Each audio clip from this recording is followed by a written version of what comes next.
Махамбет Өтемісов атындағы Батыс Қазақстан мемлекеттік университетінің бірінші курс студенттері арасындағы университет ішілік спартакиада өз мәресіне жетті. Оқу орны жастар арасында салауатты өмір салтын насихаттайтын дәстүрлі додада 6 факультеттің командалары спорттың 4 түрінен өзара мықтыларды анықтады. Сайысқа қатысқан командалардың барлығы да өздерінің мықты дайындықтарын көрсетсе, әр кездесу тартысқа толы болды.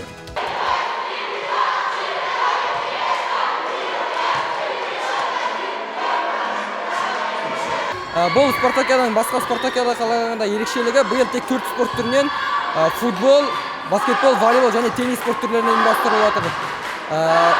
Бұл жарысқа 6 факультет қатысады және бір ерекшелігі биыл спорт факультеті бар ғой. Содан әр команда 2 адамнан алады әр спорт түрінен.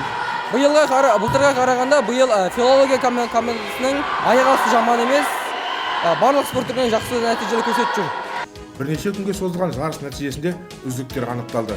Футболда жаратылыстану және география факультеті өзгелердің қақпасына көп гол тоғытса, баскетбол және теннис түрлерінде филология факультетінің студенттері қарсылас шақ келтірмеді.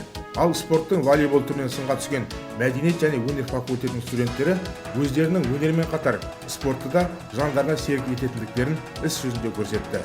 Бұл жарыста біздің өнер мәдениет және өнер факультеті өнерден емес және де спорттан да мықты екенін көрсеттік. Бұл жарысқа қатысқан командалар өте жақсы дайындалған, дайындықпен келген. Финалға шығуымыз өте қиын болды. Бірінші ойын, екінші ойында қиын болды және финалда өте қиын болды. Қарсылас өте дайындалған көрсеттер. Спартакиада қорытындысы бойынша спорттың әр түрінен шеберліктермен көзге түскендер грамоталармен, естелік сыйлықтармен марапатталды. Ал үздіктер негізгі құрамаға қабылданып, спорттық сайыстарда оқу орнының намысын қорғайтын болды.